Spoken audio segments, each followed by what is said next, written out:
दोस्तों आप तो देख ही रहे हैं कि जितनी भी एक्ट्रेस फ्लॉप हो चुकी हैं, आजकल वो सभी एक्ट्रेस कुछ ना कुछ कंट्रोवर्सी करने पर लगी हुई हैं।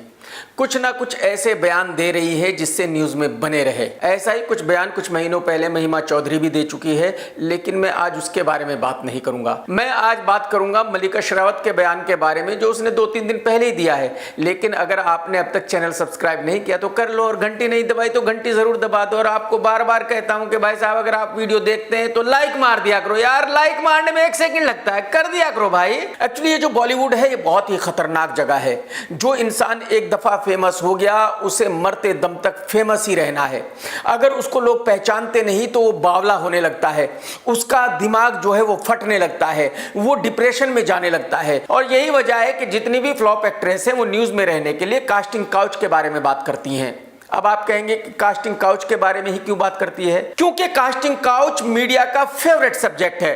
कास्टिंग काउच के बारे में जैसे ही कोई बात करता है मीडिया हाथों हाथ लेती है, हेडलाइन फौरन बन जाती है। हालांकि जितना कास्टिंग काउच बॉलीवुड में है उससे कम से कम 3 गुना ज्यादा मीडिया में है। क्योंकि मैं बहुत लड़कियों को जानता हूं जो मीडिया में काम करती हैं और मुझे बहुत अच्छी तरह पता है कि मीडिया में क्या क्या होता है। लेकिन मीडिया की खबर कौन चलाए? भाई मीडिया अपनी खबर तो नहीं चलाएगा, जाहिर सी बात है। तो मीडिया बॉलीवुड की खबर चलाता है, इसलिए लोगों को बॉलीवुड के बारे में पता है। लेकिन मीडिया की खबर कोई नहीं चलाता तो जाहिर सी बात है मीडिया के बारे में पब्लिक को नहीं पता है। लेकिन एक बात आपने नोटिस की होगी कि जब ये एक्ट्रेस सक्सेसफुल होती हैं, जब ये काम कर रही होती हैं, तब ये कोई कंप्लेन नहीं करती। एक्चुअली जब फ्लॉप हो जाती हैं, जब इनको फिल्में नहीं मिलती, उस वक्त ये राज खोलना शुरू करती है।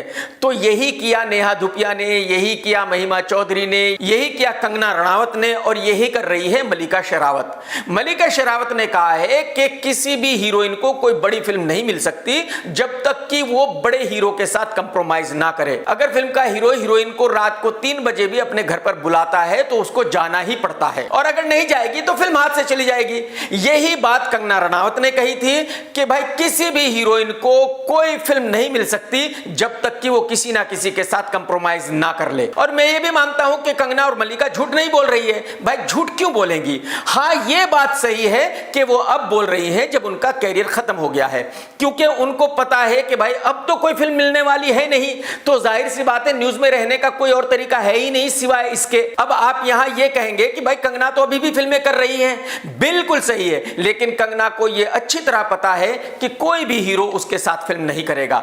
तो जो भी फिल्में वो करेगी उनमें वो खुद ही हीरोइन होगी। तो जाहिर सी बात है सच बोलने में कंगना का कोई नुकसान नहीं है, क्योंकि वो सच बोले या झूठ बोले कोई हीरो फिर भी उसके साथ फिल्म करने वाला तो नहीं है। और जितनी भी हीरोइंस हैं वो उस वक्त इसीलिए नहीं बोलती जब सक्सेसफुल होती है, क्योंकि उनको पता होता है कि अगर वो बोलेंगी तो कोई भी हीरो उनके साथ काम नहीं करेगा। मेरे ख्याल में हाल ही में मल्लिका शेरावत की कोई वेब सीरीज भी रिलीज हुई है या कोई फिल्म ओटीटी पर रिलीज हुई है, तो जाहिर सी बात है मल्लिका के लिए इससे बढ़िया वक्त नहीं है न्यूज में रहने का, और इससे बढ़िया वक्त नहीं है कास्टिंग काउच की बात करने का। तो मल्लिका ने कहा कि भाई एक हीरो ने मुझे रात को 3 बजे घर पर बुलाया था और मैंने मना कर दिया था। देखो मल्लिका जी, जब आप फिल्मों में आई तो आप ऑलरेडी मैरिड थी, एक बच्चे की अम्मी थी, तो जाहिर सी बात है आपको कुछ भी करने से कोई प्रॉब्लम थी ही नहीं। तो मुझे इस बात में थोड़ा सा डाउट है कि आपने मना किया होगा अगर आपको कोई बड़ी फिल्म मिल रही होगी तब। और जैसे कि आपने खुद ही कहा है कि भाई बिना कंप्रोमाइज के कोई फिल्म नहीं मिलती किसी भी हीरोइन को, तो जाहिर सी बात है आपने भी काफी फिल्में की हैं, तो फिर आपने क्या किया होगा ये तो आप ही जानती हैं। तो आपके ही कहने के मुताबिक जब इतनी फिल्में आप हीरो से मिलकर कर चुकी थी तो फिर उसी हीरो को मना करने की क्या जरूरत आन पड़ी थी? तो मेरे ख्याल में इस घटना के बारे में आप बिल्कुल सच नहीं बोल रही हैं, आप थोड़ा सच बोल रही हैं, थोड़ा झूठ बोल रही हैं। मल्लिका मैडम, हमें कैसे पता कि आपने रात को हीरो के घर पे जाने से मना कर दिया था? हमें कैसे पता कि आप उस रात हीरो के घर पर नहीं गई थी? और हमें कैसे पता कि उस रात क्या क्या हुआ था? जब आप हीरो के घर पर गई थी तो उसने आपको पहले एप्पल खिलाए थे या सीधा केला दे दिया था? नहीं, मैं ये बिल्कुल नहीं कह रहा हूं कि पहले आपको फल फ्रूट ही दिए होंगे। शायद हो सकता है कि आपको ड्रिंक दिया हो, या हो सकता है कि कॉफी या चाय भी दी हो, ये तो आप ही जानती हैं, मुझे ज्यादा कुछ पता है नहीं। लेकिन जब आप ये कहती हैं कि किसी भी हीरोइन को कोई फिल्म नहीं मिल सकती हीरो के साथ कंप्रोमाइज किए बगैर, और आप इतनी फिल्में कर चुकी हैं, तो जाहिर सी बात है आपने मना क्यों किया होगा? तो मुझे यहां 2 बातें समझ में आती हैं।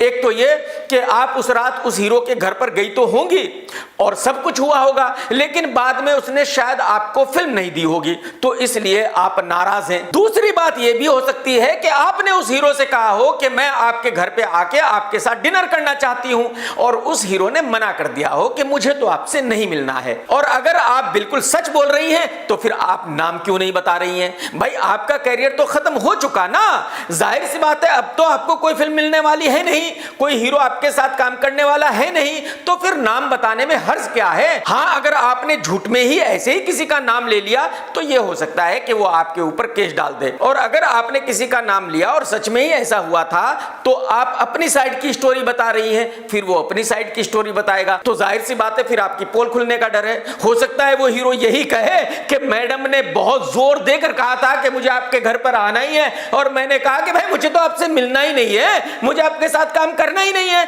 बात ही खत्म। तो जाहिर सी बात है ऐसी सिचुएशन में आपकी बहुत भारी बेइज्जती हो जाएगी। लेकिन मैडम हमें कोई एतराज नहीं है अगर आप ऐसी ऐसी न्यूज देती हैं। मैं तो कहता हूं कि आप 2-4 के नाम ले ही दो जिनके साथ आपने फिल्में की है, पब्लिक सच भी मानेगी, और बढ़िया बढ़िया सी कोई बहुत गर्मा गर्म स्टोरी बता दो, मजा आ जाएगा। मैडम कर ही दो। दोस्तों आप भी ट्विटर पर मेलिका शेरावत से रिक्वेस्ट करें कि मैडम ऐसी कुछ बढ़िया बढ़िया सी स्टोरीज बता ही दो। टेक केयर दोस्तों, जय हिंद, वंदे मातरम। सत्यमेव जयते।